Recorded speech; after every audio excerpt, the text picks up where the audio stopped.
ലോക്സഭാ തെരഞ്ഞെടുപ്പിൻ്റെ ഫലം വരാൻ ഇനി ഏതാണ്ട് 2 ആഴ്ചയാണ് സമയം. കഷ്ടിച്ച് 14 ദിവസം. അതെ അതെ, കേരളത്തിലെ റിസൾട്ടും വരുന്നുണ്ട്. അപ്പോൾ കേരളത്തിൽ ഇത്തവണ ഏത് മുന്നണിക്കായിരിക്കും മുൻതൂക്കം? പലതവണ ചോദിച്ച ഒരു ചോദ്യം കൂടി ചോദിക്കുകയാണ്. BJP ഇത്തവണ എങ്ങനെ ഒരു മുന്നേറ്റം നടത്തുമെന്നാണ് വിലയിരുത്തപ്പെടുന്നത്?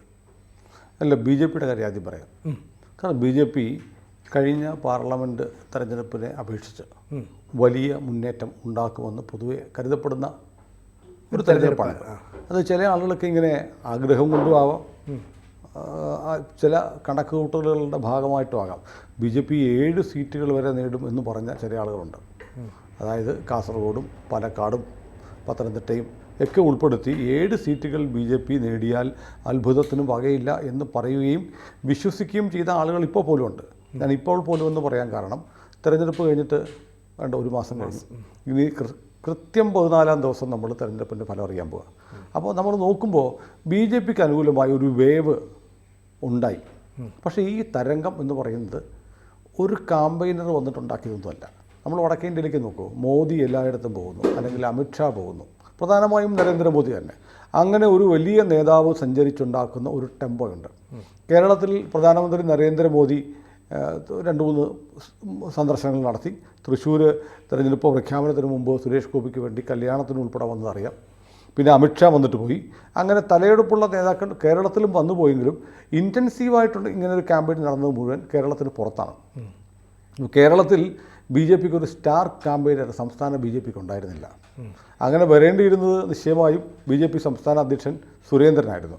സുരേന്ദ്രൻ പക്ഷേ ദേശീയ നേതൃത്വത്തിൻ്റെ കൂടെ അഭിപ്രായത്തിൻ്റെ ഭാഗമായി വയനാട്ടിൽ രാഹുൽ ഗാന്ധിയെ നേരിടാൻ പോയപ്പോൾ BJPക്ക് കേരളത്തിൽ ഉടനീളം ക്യാമ്പയിൻ നയിക്കാനും അല്ലെങ്കിൽ ഒരു സ്റ്റാർ എന്ന നിലയിൽ പ്രചാരണം നടത്താനും ഒരാളില്ലാതെ പോയി എന്നുള്ളത് വലിയ ന്യൂനതയാണ്. ഈ ന്യൂനത ഉണ്ടായിരിക്കെ തന്നെയാണ് ചില ആളുകളെ കൊണ്ടെങ്കിലും 7 മണ്ഡലങ്ങളിൽ വരെ വിജയിക്കാനുള്ള സാധ്യത ഉണ്ട് എന്ന തരത്തിലുള്ള ഒരു പ്രവണത അല്ലെങ്കിൽ ഒരു നിരീക്ഷണം നടത്താൻ പ്രാപ്തമാക്കുന്ന തരത്തിലുള്ള ഒരു വോട്ടിംഗ് ട്രെൻഡ് അല്ലെങ്കിൽ ഒരു ആളുകളുടെ ഒരു ചിന്താഗതിയിലൊരു മാറ്റം കേരളത്തിലുണ്ടായത്. ഈ താഴെത്തട്ടുള്ള കണക്ക് വെച്ച് നോക്കിയാൽ തന്നെ BJPക്ക് അങ്ങനെ ഒരു വളർച്ച ഉണ്ടായെന്നാണല്ലോ വിലയിരുത്തപ്പെടുന്നത്. BJPക്ക് വളർച്ച ഉണ്ടായതാണോ അതോ BJPയുടെ സ്ഥാനാർത്ഥികൾക്ക് വോട്ട് ചെയ്യാൻ താല്പര്യപ്പെട്ടു വരുന്നവരുടെ എണ്ണം കൂടിയതുകൊണ്ടാണോ? കാരണം ഈ വോട്ടുകൾ ഇങ്ങനെ BJPക്ക് 7 മണ്ഡലത്തിൽ വരെ വിജയ സാധ്യത ഉണ്ടെന്ന് പറയുന്ന ആളുകൾ പോലും അങ്ങനെ കിട്ടുന്ന മുഴുവൻ വോട്ടുകളും BJP വോട്ടുകളാണെന്ന് എങ്ങനെ പറയാൻ കഴിയും? ഇപ്പോൾ തൃശ്ശൂർ BJPക്ക് കേരളത്തിൽ ഏറ്റവും കൂടുതൽ പ്രതീക്ഷ വെക്കാവുന്ന വിജയസാധ്യത ഏതാണ്ട് 99% മണ്ഡലം തൃശ്ശൂരാണ്.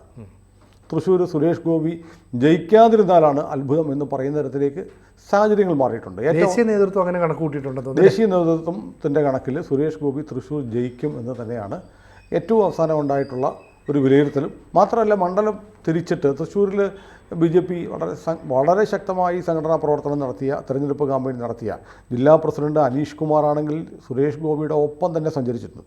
ഇപ്പോൾ സുരേഷ് ഗോപി ജയിക്കണം എന്നാഗ്രഹിക്കുന്ന BJP ഇതര വോട്ടർമാരുണ്ട്. അനുകൂലമായ ഒരുപാട് സാഹചര്യങ്ങൾ അവിടെ ഉണ്ടാവുകയും ചെയ്തു. ഞാൻ മറ്റൊന്ന് പറയാം. സുരേഷ് ഗോപിയെ സംബന്ധിച്ച് നമ്മൾ പരിശോധിക്കുമ്പോൾ ഈ നോൺ പൊളിറ്റിക്കൽ വോട്ടുകൾ ഒരു മണ്ഡലത്തിൽ സാമാന്യം ഗണ്യമായ തോതിലുണ്ട്. നമുക്കറിയാമല്ലോ, ഒരു മണ്ഡലത്തിൽ ശരാശരി ഉണ്ടാകുന്ന 60-70% വരെയൊക്കെയാണ് പോളിംഗ്. 30% വോട്ടുകൾ പോൾ ചെയ്യാതെ പോകുന്നുണ്ട്. 30% എന്ന് പറയുമ്പോൾ 100-ൽ 30 പേരാണ്. 100-ൽ 30 പേര് വോട്ട് ചെയ്യുന്നില്ല. അതിലും മരണപ്പെട്ടവരുണ്ടാവാം, സ്ഥലത്തില്ലാത്തവരുണ്ടാവാം, ഇനി ഒരു പാർട്ടിയും കൊള്ളത്തില്ല എന്ന് പറഞ്ഞ് വോട്ട് ചെയ്യാത്തവരും ഉണ്ടാവും, ആരോഗ്യപരമായ കാരണങ്ങളായി വരുന്നവരുണ്ടാവും. ഇങ്ങനെ ഈ 30% ആളുകൾ വോട്ട് ചെയ്യാൻ പറ്റാത്തതിൽ കേപ്പബിളായിട്ട് വോട്ട് ചെയ്യാൻ പറ്റുന്ന ഒരു പെർസെൻറ്റേജ് ഉണ്ട്. സ്ഥലത്തില്ലാത്തവരെയും മരിച്ചവരെയും രോഗാവസ്ഥയിൽ കിടക്കുന്നവരെയൊക്കെ മാറ്റി നിർത്തിയാൽ അതെല്ലാം കൂടെ ഒരു പക്ഷേ ഒരു 10%, 12% വന്നാൽ പിന്നെ ഒരു 18% ആളുകൾ ആർക്കും വോട്ട് ചെയ്യാൻ താല്പര്യപ്പെടാത്തവരാണ്. അതിന് കാരണം നിലവിലുള്ള രാഷ്ട്രീയ പാർട്ടികളിൽ വിശ്വാസമില്ല, സ്ഥാനാർത്ഥികളെല്ലാം കള്ളന്മാരാണ് എന്ന് പറയുന്ന, അവർ ജയിച്ചാൽ ആര് ജയിച്ചാലെന്ത്, നമ്മൾ പണിയെടുത്താൽ നമുക്ക് ജീവിക്കാം എന്ന് പറയുന്ന, അത് രാഷ്ട്രീയ പാർട്ടിയുടെ വോട്ടർമാരും പറയുന്നുണ്ട്. ഇപ്പം നമ്മൾ CPM വോട്ട് ചെയ്തു, ആര് ജയിച്ചാലും ഇപ്പം എന്ത്, നമ്മൾ പണിയെടുത്താൽ നമുക്ക് ജയിക്കാം, നമുക്ക് ജീവിക്കാം ഇത് പറയുന്ന ഒരുപാട് പേരെ നമുക്കറിയാം. രാഷ്ട്രീയമുള്ളവരും രാഷ്ട്രീയമില്ലാത്തവരും പറയുന്നത്. പക്ഷേ നിലവിലുള്ള സാഹചര്യത്തിൽ ഒരു രാഷ്ട്രീയ പാർട്ടിയിലും ഒരു സ്ഥാനാർത്ഥിയിലും തൃപ്തിയില്ലാതെ വോട്ടെടുപ്പിൽ നിന്ന് മാറി നിൽക്കുന്ന ഒരു വിഭാഗം ആളുകളുണ്ട്. അത്തരം ആളുകൾക്ക് വേണ്ടിയിട്ടാണ് നോട്ട എന്നൊരു ബട്ടൺ നമ്മൾ EVMൽ വെച്ചിരിക്കുന്നത്. പക്ഷേ ഇവരെ ആരും ഇഷ്ടമില്ലാത്തതുകൊണ്ട് പോയി നോട്ടയ്ക്ക് കുത്തിയേക്കാം എന്ന് പറഞ്ഞു പോകുന്ന തരത്തിലുള്ള ജനാധിപത്യ ബോധമോ അല്ലെങ്കിൽ പ്രതിഷേധത്തിൻ്റെ ഒരു പ്രകടനമോ കാണിക്കുന്ന ആളുകൾ കേരളത്തിൽ കുറവാണ്. കേരളത്തിൽ കുറവാണെങ്കിൽ വടക്കേ ഇന്ത്യയിൽ തീരെ ഉണ്ടാവില്ല. അപ്പോൾ ഞാൻ പറഞ്ഞ ഒരു 18% ആളുകൾ, നമ്മൾ 12% സ്ഥലത്തില്ലാത്തവർ, മരിച്ചവർ, ട്രാവൽ ചെയ്ത് വന്ന് വോട്ട് ചെയ്യാൻ പറ്റാത്തവർ, അങ്ങനെയുള്ളവർക്ക് വീട്ടിൽ വോട്ട് എന്നൊരു സംവിധാനം ഏർപ്പെടുത്തിയിട്ടുണ്ട്. എന്നാൽ പോലും ഒരു ആകെയുള്ള 30-ന്റെ ഒരു 12%, മറ്റ് 18% ആളുകൾ രാഷ്ട്രീയ പാർട്ടികളിലും സ്ഥാനാർത്ഥികളിലും അതൃപ്തിയുള്ളതോട് വോട്ട് ചെയ്യാത്തവരാണ്. ഇത്തവണ അത് സംഭവിച്ചിട്ടുണ്ട്. എല്ലായിടത്തും സംഭവിക്കും. വോട്ട് ചെയ്യാത്ത, അപ്പം എല്ലായിടത്തും ആവറേജ് ഒരു 70% വോട്ടർമാരാണെങ്കിൽ 30% പേര് വോട്ട് ചെയ്യുന്നില്ല. 100-70 പേരെ വോട്ട് ചെയ്യുന്നുള്ളൂ, 30 പേര് വോട്ട് ചെയ്യുന്നില്ല. അങ്ങനെ വരുന്നൊരു ഈ 30%-ൽ ഞാനൊരു 18% മാറ്റുകയാണ്. അതായത് സ്ഥാനാർത്ഥികളെയും പാർട്ടികളെയും ഇഷ്ടമില്ലാത്തവർ, ഇവരെല്ലാം കള്ളന്മാരാണ്, ഇവരൊക്കെ ജയിച്ചു കഴിഞ്ഞാൽ അവരുടെ കുടുംബത്തിനും പാർട്ടിക്കും കൊള്ളാം എന്ന് പറയുന്ന കരുതി വോട്ട് ചെയ്യാത്ത ആളുകളുടെ മുന്നിലാണ് വ്യത്യസ്തനായി തൃശ്ശൂരിൽ സുരേഷ് ഗോപി നിന്നത്. അദ്ദേഹം ഉണ്ടാക്കുന്ന പണം അത്രയും രാഷ്ട്രീയ ഭേദമന്യേ ജനങ്ങൾക്ക് വേണ്ടി ചെലവഴിക്കുക. ഒരു കാലത്ത് അദ്ദേഹത്തിൻ്റെ പക്കൽ പണമെല്ലാം തീർന്ന് സിനിമയില്ലാതിരുന്ന കാലത്ത് ജീവിക്കാൻ പണമില്ലാതിരുന്ന ഒരവസ്ഥയെക്കുറിച്ച് സുരേഷ് ഗോപി പറഞ്ഞതിനെ കേട്ടിട്ടുണ്ട് നമ്മൾ. TV ഷോയിലൂടെ കിട്ടുന്ന വരുമാനം, അങ്ങനെ ഒരുപാട് ആളുകളെ സഹായിച്ച് രാഷ്ട്രീയത്തിലേക്ക് ഇറങ്ങുന്നതിന് മുമ്പ് എൻഡോസൾഫാൻ പ്രശ്നം അടക്കമുള്ള ഒരുപാട് പ്രശ്നങ്ങളിലേക്ക് ഇടപെട്ട് വളരെ സജീവമായി ഒരു രാഷ്ട്രീയത്തിനപ്പുറത്ത് ജനങ്ങൾക്ക് ഇഷ്ടമുള്ളൊരു ക്യാരക്ടറായി സുരേഷ് ഗോപി മാറിയിട്ടുണ്ടായിരുന്നു. ഈ സഹായം ചെയ്യുന്നതും രാഷ്ട്രീയത്തിന് അതീതമായി ചെയ്തിട്ടുണ്ട്. അദ്ദേഹത്തിൻ്റെ അടുത്ത് നിലപാട് നമുക്ക് ഓർക്കുന്നുണ്ടോ? പണ്ട് 2 സ്കൂൾ കുട്ടികൾക്ക് എയ്ഡ്സ് ബാധിതരായ കുട്ടികളാണ്. സമൂഹം അവരെ മാറ്റി നിർത്തിയപ്പോൾ അവരെ ചെന്ന് കാണാനും ആ കുട്ടികളെ ചുംബിക്കാനും വരെ തയ്യാറായി ഒരു സുരേഷ് ഗോപി. അന്നത് BJP-കാരനല്ല. അന്ന് ഈ രാഷ്ട്രീയ അതെ, രാഷ്ട്രീയമില്ല. അങ്ങനെ ഒരു ഈ രാഷ്ട്രീയക്കാരിൽ നിന്ന് വ്യത്യസ്തനാണ് എന്നുള്ള ഇമേജ് സുരേഷ് ഗോപിക്കുണ്ട്. ഇമേജ് അല്ല, ഫാക്റ്റാണ്. അപ്പം ഞാൻ കരുതുന്നത് ഈ മാറി നിൽക്കുന്ന 18% ആളുകളുണ്ടല്ലോ, 100-18, അതിൽ ഒരു 2% സുരേഷ് ഗോപിക്ക് കേറ്റർ ചെയ്യാൻ കഴിഞ്ഞാൽ, ആകർഷിക്കാൻ കഴിഞ്ഞാൽ അത് ഗുണപരമായൊരു മാറ്റമായിരിക്കും. കാരണം ഇദ്ദേഹം മറ്റ് രാഷ്ട്രീയക്കാരെ പോലെയല്ല, ഇങ്ങനെ പോലെയുള്ള ആളുകൾ ജയിക്കേണ്ടതാണ് എന്ന് കരുതുന്ന ഈ 18%, ആരെയും കൊള്ളില്ല എന്ന് പറഞ്ഞ് മാറി നിൽക്കുന്ന ആ 18%-ൽ ഒരു 2-3% ആളുകളെ കൂടി കൂട്ടിയിണക്കാൻ സുരേഷ് ഗോപിക്ക് കഴിഞ്ഞാൽ അത് തൃശ്ശൂരിൽ അത്ഭുതങ്ങൾ സൃഷ്ടിക്കും. ഇനി മാത്രമല്ല, നമ്മൾ അവസാനം കണ്ടൊരു കാര്യമുണ്ടേ, അതായത് മുരളീധരൻ തന്നെ പറഞ്ഞു കോസ്റ്റൽ മേഖലയിൽ നിന്ന് വോട്ട് കിട്ടിയില്ല എന്ന് പറഞ്ഞാൽ TN പ്രതാപൻ്റെ സെക്ട് വോട്ട് ചെയ്തില്ല എന്ന് തന്നെയാണ് പറയുന്നത്. ആ വോട്ട് UDF-ന് കിട്ടിയില്ല.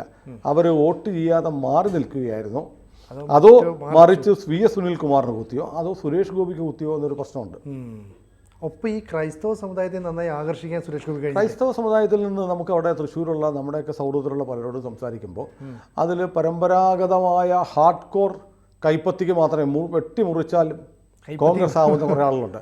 അവരൊഴികെയുള്ള ആളുകൾക്കിടയിൽ വ്യാപകമായി സുരേഷ് ഗോപിക്ക് അനുകൂലമായ ഒരു വിചാരമുണ്ടായിട്ടുണ്ട് എന്ന് പറയപ്പെടുന്നു. മാത്രമല്ല, തൃശ്ശൂരിലെ വ്യാപാര മേഖല ക്രൈസ്തവരുടെ പക്കലാണ്, ക്രിസ്ത്യൻ വ്യാപാരികളാണുള്ളത്. അപ്പോൾ എറണാകുളം പോലെ ഒരു വലിയ മാർക്കറ്റായി തൃശ്ശൂരിൻ്റെ സാധ്യതകൾ ഇനിയും വളരാനിരിക്കുകയാണ്. കേന്ദ്രത്തിൽ എന്തായാലും നരേന്ദ്രമോദി സർക്കാർ തന്നെ വീണ്ടും വരും. അപ്പോൾ തൃശ്ശൂരിനെ വലിയ തോതിൽ സഹായിക്കാൻ തൃശ്ശൂരിനെ പ്രതിനിധീകരിച്ച് പാർലമെൻറ്റിലൊരു അംഗം ഉണ്ടായിരിക്കുകയും നരേന്ദ്രമോദിക്ക് ഇത്ര താല്പര്യമുള്ള ഒരാളും കൂടിയാകുമ്പോൾ, കാരണം ഇന്ത്യയിൽ ഒരാളുടെയും കല്യാണത്തിനൊന്നും ഇങ്ങനെ പ്രധാനമന്ത്രി പോയിട്ടില്ല. അപ്പോൾ മോദിക്ക് എത്രമാത്രം പ്രിയപ്പെട്ട ആളാണ് സുരേഷ് ഗോപി എന്നുള്ള ഒരു വിചാരം അത് വോട്ടായി മാറിയിട്ടുണ്ടാവാം. അതും ഒരു ചെറിയൊരു ശതമാനം. നമുക്കറിയാം, ഈ തൃശ്ശൂരിൽ നമ്മുടെ മാധ്യമങ്ങളെല്ലാം സർവേകൾ നടത്തിയപ്പോൾ 3 സ്ഥാനാർത്ഥികളും കട്ട എന്നാണ് പറയുന്നത്. 1-2% വോട്ടിൻ്റെ ഒരു സ്വിച്ചിങ് ഉണ്ടായാൽ ജയിക്കും എന്ന് പറയുന്നു. അങ്ങനെ വോട്ട് ഷിഫ്റ്റ് ചെയ്ത് കിട്ടി ഈ ഭൂരിപക്ഷത്തിലേക്ക് വരാൻ ഏറ്റവും കൂടുതൽ സാധ്യതയുള്ള സ്ഥാനാർത്ഥി സുരേഷ് ഗോപിയാണ്. അപ്പോൾ ഇൻ്റലിജൻസ് ബ്യൂറോയുടെ അടക്കം സംസ്ഥാന പോലീസിൻ്റെയൊക്കെ റിപ്പോർട്ട് അനുസരിച്ച് സുരേഷ് ഗോപി ഒരു 12,000 വോട്ടിന് തൃശ്ശൂരിൽ ജയിക്കുമെന്നാണ് പോലീസിൻ്റെ ഇൻ്റലിജൻസ് റിപ്പോർട്ടെന്നാണ് നമ്മൾ അറിയാൻ കഴിഞ്ഞത്. ഇതിന് ഔദ്യോഗിക രേഖയൊന്നുമില്ല. ഇൻ്റലിജൻസ് റിപ്പോർട്ടുകൾ എന്ന് പറയുന്നത് ഇങ്ങനെ കേട്ടറിയുന്നതാണ്. പക്ഷേ പോലീസ് പറയുന്നത്, സ്പെഷ്യൽ ബ്രാഞ്ച് പറയുന്നത് 12,000-15,000 വോട്ടുകൾക്ക് സുരേഷ് ഗോപി തൃശ്ശൂരിൽ ജയിക്കുമെന്നാണ്. ഇതേ ഒരു അവസ്ഥ തിരുവനന്തപുരത്തുണ്ട്. തിരുവനന്തപുരത്ത് അറിയാം നമുക്ക്, തിരുവനന്തപുരം BJPക്ക് ഏറ്റവും കൂടുതൽ ശക്തിയുള്ള ജില്ലയാണ്. പക്ഷേ BJPക്ക് ഒരു MLA പോലും ഇല്ല. ആകെയുള്ള 2 MLA-മാർ CPM ഇടതുപക്ഷത്തിൻ്റെ അല്ലാത്ത ഒരു MLA ഉള്ളൂ, വിൻസെൻ്റ്. കോവളത്തെ MLA ആയ വിൻസെൻറ്റിനെ ഒഴിച്ചാൽ പിന്നെയുള്ളൂ തിരുവനന്തപുരം മണ്ഡലത്തിൽ ജയിച്ച കേരള കോൺഗ്രസ് സ്വന്തം ഗ്രൂപ്പായ ആൻ്റണി രാജുവിനെ മാത്രമല്ല ഒഴിച്ചാൽ ബാക്കിയെല്ലാം ഇടതുപക്ഷത്തിന് കമ്മ്യൂണിസ്റ്റ് പാർട്ടികളുടെ MLA-മാരാണ്. പക്ഷേ ഈ മണ്ഡലങ്ങളിലൊക്കെ വലിയ സ്വാധീനമുള്ള പാർട്ടിയാണ് BJP. അപ്പോൾ പാർലമെൻറ്റ് തെരഞ്ഞെടുപ്പിൽ CPIയുടെ സ്ഥാനാർത്ഥി വരുമ്പോഴൊക്കെ ഈ തിരുവനന്തപുരം നഗരത്തിലെ മണ്ഡലങ്ങളെല്ലാം BJPയുടെ ഒപ്പം നിൽക്കുന്നതാണ് കാണുന്നത്. MLA ആരായാൽ പോലും CPM-ൻ്റെ അല്ലെങ്കിൽ LDF-ൻ്റെ MLA ജയിക്കുന്ന മണ്ഡലം പോലും പാർലമെൻറ്റ് ഇലക്ഷനിൽ BJPക്ക് അനുകൂലമായി ചിന്തിക്കുന്ന ഒരു ട്രെൻഡ് മുൻകാലങ്ങളിലുണ്ടായിരുന്നു. ഇതിനെ മറികടക്കുന്ന കോവളത്തും നെയ്യാറ്റിൻകരയിൽ നിന്ന് കിട്ടുന്ന വോട്ടുകൾ കൊണ്ടാണ് UDF എക്കാലത്തും മറികടന്നുകൊണ്ടിരുന്നത്. കഴിഞ്ഞ വർഷം അങ്ങനെയാണ് വലിയൊരു മാർജിൻ. ഈ 5 മണ്ഡലങ്ങളിൽ BJPക്ക് വലിയ മാർജിൻ കിട്ടി. ഇനി 2 മണ്ഡലം കൂടി ഇടാനുള്ളൂ. അതൊന്നും മറികടക്കില്ല എന്ന് പറഞ്ഞപ്പോൾ ഈ 5 മണ്ഡലങ്ങളിൽ കിട്ടിയ ഭൂരിപക്ഷത്തെ അപ്രസക്തമാക്കുന്ന ഒരു ഭൂരിപക്ഷം കോവളത്തു നിന്നും നെയ്യാറ്റിൻകരയിൽ നിന്നും ശശി തരൂറിന് കിട്ടിയതുകൊണ്ടാണ് ശശി തരൂർ ജയിച്ചത്. അതായത് കോസ്റ്റൽ ഏരിയ കംപ്ലീറ്റ് എൻ ബ്ലോക്കായിട്ട് UDF വോട്ട് ചെയ്യുന്ന ഒരു സ്ഥിതി ഉണ്ടായിരുന്നു. പക്ഷേ ഇത്തവണ കാര്യങ്ങൾ അത്ര പന്തിയാണോ എന്നൊരു സംശയമുണ്ട്. കാരണം നമുക്ക് ശശി തരൂരിൻ്റെ ഭാഷയിൽ ഏറ്റവും സൗമ്യമായി ഏറ്റവും മാന്യമായി സംസാരിക്കുന്ന ശശി തരൂർ പോലും വല്ലാതെ വറീഡായിട്ട് വയലൻ്റായിട്ട് എന്തിന് കളവ് പോലും പറയുന്ന തരത്തിലേക്ക് ഈ കഴിഞ്ഞ തെരഞ്ഞെടുപ്പ് പ്രചരണ രംഗത്ത് നമ്മൾ അസ്വസ്ഥനായിരുന്നു അദ്ദേഹം. മാത്രമല്ല കോസ്റ്റൽ മേഖലയിലെ ഏറ്റവും വലിയ ഒരു പ്രശ്നമായിട്ട് ഇപ്പോഴും നിൽക്കുന്ന വിഴിഞ്ഞം തുറമുഖവുമായി ബന്ധപ്പെട്ട സമരവും കേസുകളൊക്കെയാണ്. ആ കേസുകൾ പിൻവലിക്കുന്ന കാര്യത്തിൽ എല്ലാ കേസുകളൊന്നും പിൻവലിക്കാൻ കഴിഞ്ഞില്ല. പക്ഷേ ഈ ലത്തീൻ രൂപതയ്ക്ക് അവർ മറ്റെല്ലാ സഭകൾക്കും കിട്ടുന്ന പോലെ വിദേശത്തു നിന്ന് ഒരുപാട് പണം കിട്ടുന്നുണ്ട്. ഈ പണത്തിൻ്റെ വരവ് നിന്നിരിക്കുകയാണ്. ഈ പണത്തിൻ്റെ വരവ് നിന്നിരിക്കാനുള്ള കാരണമായി സഭ തന്നെ പറയുന്നത് സംസ്ഥാന പോലീസ് കേരള പോലീസ് വിഴിഞ്ഞൻ സമരമൊക്കെ ആയി ബന്ധപ്പെട്ട് കൊടുത്ത ഒരു ഇൻ്റലിജൻസ് റിപ്പോർട്ടുണ്ട്. ഇവർ ഈ കിട്ടുന്ന പണമൊക്കെ രാജ്യവിരുദ്ധ പ്രവർത്തനങ്ങൾക്ക് ഉപയോഗിക്കുന്നു എന്ന തരത്തിൽ കേരള പോലീസ് ഒരു റിപ്പോർട്ട് കേന്ദ്ര ആഭ്യന്തര മന്ത്രാലയത്തിന് അയച്ചു. അതേ തുടർന്ന് അങ്ങനെ ഒരു റിപ്പോർട്ട് കിട്ടുമ്പോൾ ഓട്ടോമാറ്റിക്കലി കേന്ദ്രം എന്താ ചെയ്യുന്നത്? അത് ബ്ലോക്ക് ചെയ്യും. അപ്പോൾ കേന്ദ്രം അത് ബ്ലോക്ക് ചെയ്തു. അതിന് കാരണം സംസ്ഥാന പോലീസിൻ്റെ റിപ്പോർട്ടാണെന്ന് പറഞ്ഞാൽ ആ സഭ എങ്ങനെയാണ് ചിന്തിക്കുന്നത്? ചിലരൊക്കെ അത് വ്യാഖ്യാനിച്ച് കേരളത്തിനും കേന്ദ്രത്തിനുമെതിരെ സംസ്ഥാനത്തിനും കേന്ദ്രത്തിനുമെതിരെ ഉള്ള നിലപാടിലേക്ക് ലത്തീൻ സഭ മാറി എന്ന് പറയുന്നതാണോ ശരി? സംസ്ഥാന സർക്കാർ കാരണം കേന്ദ്രത്തിന് ഇങ്ങനെ ഒരു നിലപാട് എടുക്കേണ്ടി വന്നു എന്ന വ്യാഖ്യാനമാണോ ശരി? സംസ്ഥാന സർക്കാർ കാരണമാണ് ഇങ്ങനെ ഒരു നിലപാട് എടുക്കേണ്ടി വന്നത്. തീർച്ചയായും സഭ പറഞ്ഞു വെക്കുന്നത് കേരള പോലീസ് എടുത്ത ഈ നിലപാട് കൊണ്ടാണ് നമ്മുടെ ദൈനംദിന പ്രവർത്തനങ്ങൾ, അനാഥാലയങ്ങൾ, മറ്റ് ചാരിറ്റി പ്രവർത്തനങ്ങൾ, മത്സ്യത്തൊഴിലാളികൾക്കുള്ള ക്ഷേമ പ്രവർത്തനങ്ങളൊക്കെ സഭ അവിടെ നടത്തുന്നുണ്ട്. ഇതിനുള്ള ഫണ്ട് മുടക്കിയത് കേരള സർക്കാരാണ് എന്നാണ് അവർ പറഞ്ഞു വെച്ചത്. അതുകൊണ്ടായിരിക്കും പല സ്ഥലത്തും ഈ ഇടത് സ്ഥാനാർത്ഥിക്ക് വോട്ട് ഉപയോഗിക്കാൻ പോലും ചെല്ലാൻ പറ്റും. അതെ അത്തരം ഒരു അവസ്ഥയുണ്ട്. മുൻകാലങ്ങളിൽ അങ്ങനെ ആയിരുന്നില്ല. ഇടത് സ്ഥാനാർത്ഥിക്ക് ഉണ്ടായി. മാത്രമല്ല ശശി തരൂരിനെ സംബന്ധിച്ച് ഇത്തരം പാർലമെന്റിലേക്ക് അദ്ദേഹം ജയിച്ചു പോയാൽ കേന്ദ്രത്തിൽ ഇടപെട്ട് ഈ വിദേശ നാണ്യ നിയമ പ്രകാരത്തിലെ വിലക്ക് മറികടക്കാൻ ശശി തരൂർ പോയിട്ട് കാര്യമൊന്നുമില്ല. സഭയ്ക്ക് ഗുണകരമായി എന്തെങ്കിലും ഇടപെടാൻ കഴിയുന്നത് BJPയിൽ സ്വാധീനമുള്ള BJPക്കാരനായ ഒരു MP തിരുവനന്തപുരത്ത് നിന്നുണ്ടായാലാണ് ഇത്തരം കാര്യങ്ങളിലൊരു മാറ്റം ഉണ്ടാവുകയുള്ളൂ എന്നാണ് സഭ ജനറലി കരുതുന്നത്. അതാണ് വസ്തുത. അപ്പോൾ ഇതിനെ ഈ സത്യത്തിൽ ലത്തീൻ രൂപത അന്നിറക്കിയത് സംസ്ഥാന സർക്കാരിൻ്റെ റിപ്പോർട്ടിൻ്റെ അടിസ്ഥാനത്തിൽ കേന്ദ്രം വിലക്കി എന്ന് പറഞ്ഞത് യഥാർത്ഥത്തിൽ കേന്ദ്രത്തിനെതിരെയല്ല, കേന്ദ്രത്തിനെ വെറുതെ വിട്ട് സംസ്ഥാന സർക്കാരിനെ പ്രതികൂട്ടിലാക്കുന്ന ഒരു നിലപാടായിരുന്നു. അതിനെ നമ്മുടെ മാധ്യമങ്ങൾ വ്യാഖ്യാനിച്ച് രണ്ട് കൂട്ടർക്കും എതിരാണെന്ന് ആക്കിയെടുത്താണ്. അപ്പോൾ ഇതുപോലെ സഭയ്ക്ക് ഇനി മുന്നോട്ട് പോകണമെന്നുണ്ടെങ്കിൽ ഇങ്ങനെ കേന്ദ്ര സർക്കാരിനോട് മല്ലടിച്ച് പോയിട്ട് കാര്യമില്ല എന്ന് ലത്തീൻ സഭയ്ക്ക് മാത്രമല്ല കേരളം ഒഴികെ മറ്റ് ബോംബെ ആർച്ച് ബിഷപ്പ് അടക്കമുള്ളവർ BJP സർക്കാരിന് അനുകൂലമായ നിലപാടെടുത്തു. വളരെ പ്രാക്ടിക്കലായി ചിന്തിക്കുന്ന ഒരു വിഭാഗമാണ് ക്രൈസ്തവ സഭ. പിന്നെ കോസ്റ്റൽ ബെൽറ്റിൽ ചില പ്രശ്നങ്ങളുണ്ട്. കോസ്റ്റൽ ബെൽറ്റിൽ നമുക്കിപ്പോൾ തമിഴ്നാട്ടിലും കന്യാകുമാരിയിലും കൂടംകുളത്തൊക്കെ അറിയാം. കാരണം അവിടുത്തെ സഭ പലപ്പോഴും ലത്തീൻ സഭ പലപ്പോഴും പ്രവർത്തിക്കുന്നത്. എറണാകുളത്ത് അങ്ങനെയല്ല. ഒരു രാജ്യത്തിനെതിരായ ഒരു സ്വഭാവം കൂടംകുളം ആണവ നിലയത്തിനെതിരായിട്ടുള്ള പ്രശ്നമൊക്കെ നമ്മൾ കാണുന്നുണ്ട്. ഇങ്ങനെ പൊതുവെ നിലപാട് കോസ്റ്റൽ ബെൽറ്റിലെ ലത്തീൻ സഭകൾ എടുക്കാറുണ്ട്. പക്ഷേ ആ നിലപാടെടുത്തിട്ടും അവർക്ക് മുന്നോട്ട് പോകാൻ കഴിയാത്ത അവസ്ഥ. കാരണം കേന്ദ്രത്തിൽ വീണ്ടും മോദി വരുന്നു, ഞങ്ങളുടെ ഫണ്ടുകളൊക്കെ ബ്ലോക്കായി കിടക്കുന്നു. അപ്പോൾ ഞങ്ങളെ സഹായിക്കാൻ കഴിയുന്ന ഒരു MP ഉണ്ടായി വരുന്നതല്ലേ നല്ലതെന്ന് തിരുവനന്തപുരത്തെ ലത്തീൻ സഭയിലും വലിയ ആലോചനകൾ ഉണ്ടായിട്ടുണ്ട്. ആലോചിക്കണം, അവിടെ മത്സരിക്കാൻ വേണ്ടി ഒരു ബിഷപ്പിൻ്റെ ഭാര്യ നോമിനേഷൻ കൊടുക്കുകയുണ്ടായി. അത് തള്ളിപ്പോയി. എന്നാൽ പോലും ഏറ്റവും പ്രിയപ്പെട്ട ശശി തരൂർ സഭയുടെ മാനസപുത്രനായ ശശി തരൂർ മത്സരിക്കുമ്പോൾ ഒരു ബിഷപ്പിൻ്റെ ഭാര്യ നാമനിർദ്ദേശ പത്രിക നൽകുന്നതിന് വരെ തയ്യാറായി വന്നു. അപ്പോൾ കോൺഗ്രസിനും UDF-നും LDF-നും പൊതുവിൽ അനുകൂലമല്ല സഭ അവിടെ എടുക്കുന്ന നിലപാട്. ബാക്കി കാര്യങ്ങളൊക്കെ മൊത്തത്തിലെടുത്താൽ തിരുവനന്തപുരം പൊതുവിൽ പാർലമെൻറ്റ് ഇലക്ഷനിൽ BJPക്ക് അനുകൂലമായി ചിന്തിക്കുന്ന 5 മണ്ഡലങ്ങളുള്ള ഒരു പാർലമെൻറ്റ് കോൺസ്റ്റിറ്റ്യുവൻസിയാണ്. അവിടെ തീരദേശം കൂടി ഒന്ന് ആഞ്ഞു പിടിച്ചാൽ, ഇപ്പോൾ പോലീസ് റിപ്പോർട്ട് അവിടെ നമ്മൾ ഇൻ്റലിജൻസ് റിപ്പോർട്ടിൻ്റെ ആണ് നമ്മൾ അവലംബിക്കുന്നത്. ഇൻ്റലിജൻസ് റിപ്പോർട്ട് പ്രകാരം 1500-നും 5000-നും വോട്ടിനിടയ്ക്ക് രാജീവ് ചന്ദ്രശേഖർ ശശി തരൂരിനെ പരാജയപ്പെടുത്തുമെന്നാണ് സംസ്ഥാന പോലീസിൻ്റെ റിപ്പോർട്ട് എന്നാണ് ഏറ്റവും ഒടുവിൽ നമുക്ക് മനസ്സിലാക്കാൻ കഴിയുന്നത്. ഇതുപോലെ തന്നെയാണ് ആലപ്പുഴയിലെ സ്ഥിതി. ആലപ്പുഴയിൽ ശോഭ സുരേന്ദ്രൻ്റെ സ്ഥാനാർത്ഥിത്വം വലിയ ചലനമൊന്നും ഉണ്ടാക്കിയില്ല. ശോഭ ജയിക്കാനുള്ള സ്ഥാനാർത്ഥിയൊന്നുമല്ല. BJP വിരുദ്ധർ, അങ്ങനെ ഒരു വിഭാഗം ഉണ്ടല്ലോ, BJPക്കകത്തെ BJP വിരുദ്ധർ. അവർ പറഞ്ഞു വരുത്തിയത് ആറ്റിങ്ങൽ ശോഭയാണെങ്കിൽ ആറ്റിങ്ങൽ ജയിച്ചേനെ. ശോഭ അവിടെ പോയി 3 ലക്ഷത്തോളം വോട്ട് പിടിച്ച് ഒരു തറയൊരുക്കിയപ്പോൾ V മുരളീധരൻ വന്ന് അടിച്ചു മാറ്റി. ആലപ്പുഴയിൽ ശോഭ ഒന്നും ആവത്തില്ല എന്ന് പറഞ്ഞ് ആലപ്പുഴയിലാണ് ശോഭയെ മത്സരിപ്പിക്കുന്നത്. പക്ഷേ ശോഭ അവിടെ വന്നതിന് ശേഷം വലിയ തോതിൽ കളം മാറി. സാധാരണ SNDP യോഗം രാഷ്ട്രീയമായി ആരെയും സഹായിക്കാത്തതല്ല. പക്ഷേ SNDP യോഗത്തിൻ്റെ വ്യാപകമായൊരു പിന്തുണ അവിടെ കിട്ടി. ഇപ്പോൾ തെരഞ്ഞെടുപ്പിന് ശേഷം ഇന്നലെ അവിടെ നടന്ന RSSൻ്റെ ഒരു പരിപാടിയിൽ പ്രീതി ഗണേശൻ പങ്കെടുത്തു. അപ്പോൾ അവിടെ വളരെ ഈ SNDP യോഗവും BJPയും തമ്മിൽ ആലപ്പുഴയിൽ ഒരു ശരീരമായി പ്രവർത്തിക്കുന്ന, ഒരു മനസ്സും ശരീരമായി പ്രവർത്തിക്കുന്ന തരത്തിലുള്ള ഒരു ക്യാമ്പയിൻ വർക്ക് അവിടെ നടത്തിയിട്ടുണ്ട്. അതായത് കാലാകാലങ്ങളായി CPM-ന് കിട്ടിക്കൊണ്ടിരിക്കുന്ന ഈഴവ വോട്ടുകൾ ഇത്തവണ ശോഭാ സുരേന്ദ്രന് അനുകൂലമായി വലിയ തോതിൽ ആലപ്പുഴയെ മാറിയിട്ടുണ്ട്. അതോടൊപ്പം തന്നെ കോൺഗ്രസിൽ ഈ പറഞ്ഞതുപോലെ KC വേണുഗോപാൽ അവിടുന്ന് MP ആയി തിരഞ്ഞെടുക്കപ്പെട്ടാൽ ഇനി അവിടെ M ലിജു ഉണ്ട് അടക്കമുള്ള പ്രമുഖരായ നേതാക്കന്മാർക്ക് ഒരിക്കലും ആലപ്പുഴയിൽ പാർലമെൻറ്റ് സീറ്റ് സ്വപ്നം കാണാൻ പോലും കഴിയില്ല. സംസ്ഥാനത്ത് വഴിയടഞ്ഞു പോകുന്നു. സംസ്ഥാനത്ത് ഇനിയിപ്പോൾ അങ്ങ് മത്സരിച്ചിട്ടൊരു മന്ത്രിയൊന്നും ആകാൻ കഴിയത്തുമില്ല. അതിലും ഭേദം 5 വർഷക്കാലം MP ആയി നന്നായി നടക്കുന്നതാണ്. MLA ആയിരുന്നിട്ട് വലിയ കാര്യമൊന്നുമില്ല എന്ത് കരുതുന്ന ആളുകൾ. കോൺഗ്രസ്സിലുള്ള ചില അന്തഛിദ്രങ്ങളും KC വേണുഗോപാൽ എക്കാലത്തും ഒരു വിസിറ്റിംഗ് പ്രൊഫസറെ പോലെ വന്നു പോകുന്ന ഒരു സ്ഥാനാർത്ഥി നമ്മൾക്കെന്തിനാണ്? അദ്ദേഹം എന്തായാലും മലബാറുകാരനാണ്. അവിടെ പോട്ടെ, അല്ലെങ്കിൽ ദേശീയ നേതൃത്വത്തിൽ നിൽക്കട്ടെ എന്നാഗ്രഹിക്കുന്ന കോൺഗ്രസ്സിലെ ഒരു വിഭാഗവും കൂടി ചേർന്നാൽ ഒരു പക്ഷേ ശോഭാ സുരേന്ദ്രനും അട്ടിമറി സൃഷ്ടിച്ച ഒരു കാര്യം കൂടെ കൂട്ടിച്ചേർക്കട്ടെ. ഈ കാലാകാലങ്ങളായി ധീവരസഭയുടെ വലിയ സപ്പോർട്ട് കോൺഗ്രസിനുണ്ടായിരുന്നു. ആ മേഖലകളിലൊക്കെ ശോഭാ സുരേന്ദ്രൻ വലിയ പര്യടനം നടത്തി സ്ത്രീകളുടെ ഉറപ്പായിട്ടും സ്ത്രീകളുടെ കാര്യത്തിൽ വലിയ ഒരു മാറ്റം. അത് ഈ ആലപ്പുഴ മാത്രമല്ല, തൃശ്ശൂരിൽ സ്ത്രീ വോട്ടർമാരിലെ മഹാഭൂരിപക്ഷവും സുരേഷ് ഗോപിക്കാണ് വോട്ട് ചെയ്തത്.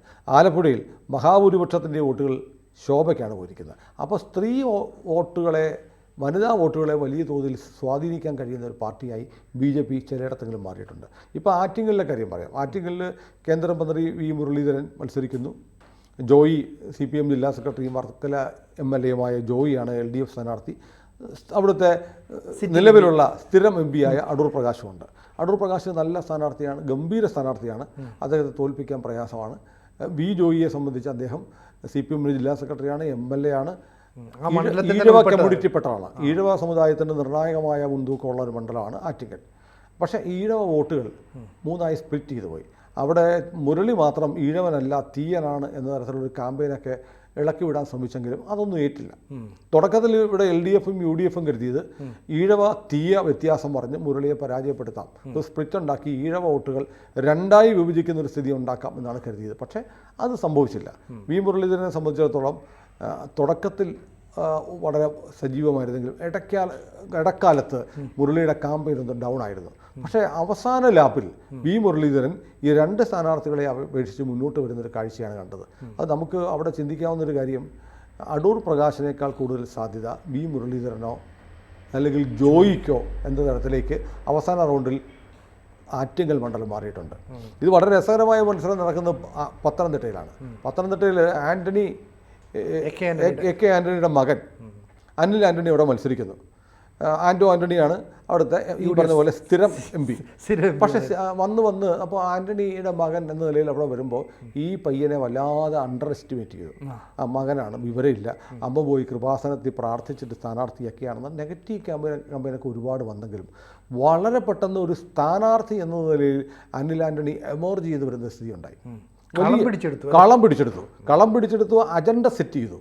മണ്ഡലത്തിലെ ഈ പറഞ്ഞ പോലെ നരേന്ദ്രമോദിയാണ് ഇന്ത്യൻ പൊളിറ്റിക്സിലെ അജണ്ട സെറ്റ് ചെയ്യുന്നത് എന്ന് പറഞ്ഞതുപോലെ പത്തനംതിട്ട മണ്ഡലത്തിലെ തെരഞ്ഞെടുപ്പ് അജണ്ട സെറ്റ് ചെയ്യുന്ന തരത്തിലേക്ക് അനിൽ ആന്റണി മാറി.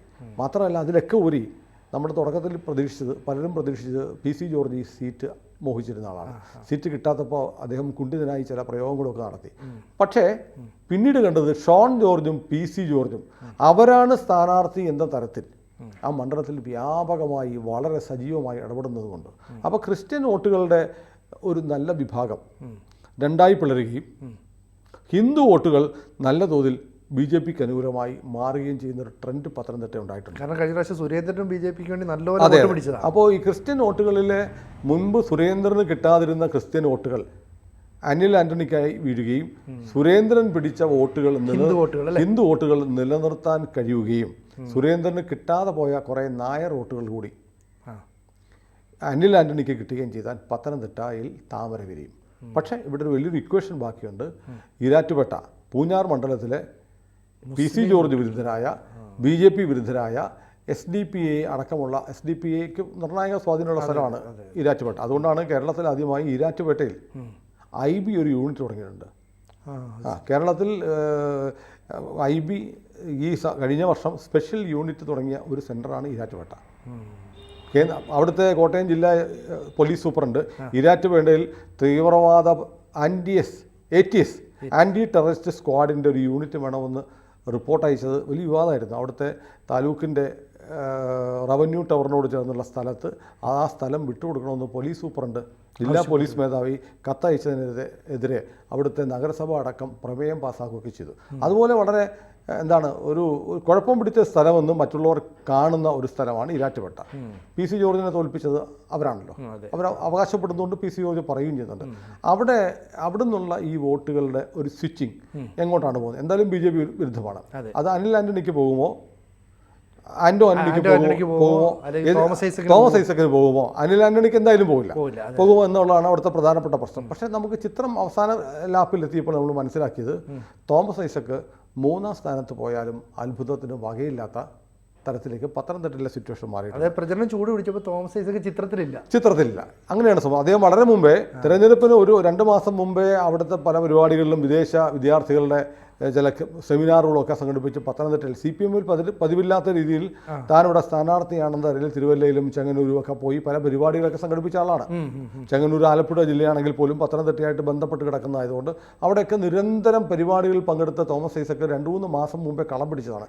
പക്ഷേ അവസാനം വന്നപ്പോൾ പുള്ളി കള്ളത്തിന് പുറത്തായി. അതായത് കഴിഞ്ഞ പ്രാവശ്യം വീണ ജോർജ് മത്സരിപ്പിച്ചപ്പോൾ ആ സ്വാധീനിച്ച വോട്ടുകൾ പോലും ഇയാൾക്ക്, അതായത് തോമസ് ഐസക്കിന് കിട്ടില്ലെന്നാണ് ഇപ്പോൾ. അതെ തീർച്ചയായിട്ടും വീണ ജോർജിനെ സംബന്ധിച്ച് അദ്ദേഹം സഭാ ട്രസ്റ്റിയുടെ ഭാര്യ എന്നുള്ള പരിഗണന കൂടിയുണ്ട്. അങ്ങനെയാണല്ലോ വീണയ്ക്ക് സീറ്റ് കിട്ടുന്നത്. സീറ്റും പാർട്ടി ചിഹ്നവും ഒക്കെ കിട്ടുന്നത് അത് പാർട്ടി പാരമ്പര്യം ഒന്നും നോക്കിയിട്ട് സഭാ ട്രസ്റ്റിയുടെ ഭാര്യ എന്നുള്ള പരിഗണന വെച്ചിട്ടാണ്. CPM ഇപ്പോൾ അങ്ങനെയാണല്ലോ. അപ്പോൾ ഏതായാലും ഇതാണ് പൊതുവിൽ സിനു ചോദിച്ച രണ്ടാമത്തെ ചോദ്യത്തിൻ്റെ ഉത്തരം. BJPക്ക് 3 സീറ്റുകൾ വരെ സാധ്യതയുണ്ട്. 2 ഏതായാലും ഉറപ്പാണ്. 2 ഉറപ്പാണെന്ന് നമ്മുടെ സംസ്ഥാന പോലീസിൻ്റെ രഹസ്യാന്വേഷണ വിഭാഗം ആഭ്യന്തര വകുപ്പിന് റിപ്പോർട്ട് കൊടുത്തു കഴിഞ്ഞു. LDFനെ സംബന്ധിച്ച് LDFന് കിട്ടാവുന്ന സീറ്റുകൾ എന്ന് പറയുന്നത് മാവേലിക്കരയിൽ അരുൺ CPI സ്ഥാനാർത്ഥി അരുൺ കൊടിക്കുന്നിൽ സുരേഷിനെ പരാജയപ്പെടുത്തുമെന്നും വടകര സീറ്റ് LDFന് കിട്ടിയേക്കാമെന്നും ഒരു പക്ഷേ നമ്മുടെ പാട്ടുകാരി കുട്ടിയുണ്ടല്ലോ പെങ്ങളൂട്ടി ആലത്തൂർ വിജയരാഘവൻ ജയിച്ചേക്കാമെന്നും സംസ്ഥാന പോലീസിന്റെ സ്പെഷ്യൽ ആലത്തൂരിൽ മറ്റേ രാധാകൃഷ്ണൻ രമ്യ ഹരിദാസിനെ പരാജയപ്പെടുത്തി രാധാകൃഷ്ണൻ ജയിച്ചേക്കാമെന്നും വിജയരാഘവൻ പാലക്കാടാണ്. അതെ പാലക്കാടാണ്. രാധാകൃഷ്ണൻ ജയിച്ചേക്കാമെന്നും സ്പെഷ്യൽ ബ്രാഞ്ചിൻ്റെ റിപ്പോർട്ടുണ്ട്. അപ്പോൾ നമ്മളിതിൻ്റെ സമ്മപ്പ് ചെയ്യുമ്പോൾ ഇങ്ങനെയാണ്. സംസ്ഥാന പോലീസിൻ്റെ രഹസ്യാന്വേഷണ വിഭാഗം നൽകുന്ന റിപ്പോർട്ട് അനുസരിച്ച് തിരുവനന്തപുരവും തൃശ്ശൂരും LDFനെ പരാജയപ്പെടുത്തി BJP വിജയിക്കും. BJPക്ക് രണ്ടാമത് സാധ്യത ഉള്ള ജില്ലകളെന്ന് പറഞ്ഞാൽ പത്തനംതിട്ടയും ആലപ്പുഴയുമാണ്. പത്തനംതിട്ടയിൽ എന്തായാലും തോമസ് ഐസക്ക് 3ാം സ്ഥാനത്താണ്. ആരിഫ് 3ാം സ്ഥാനത്ത് പോകുമെന്ന് പോലീസിൻ്റെ റിപ്പോർട്ടിൽ പറയുന്നു.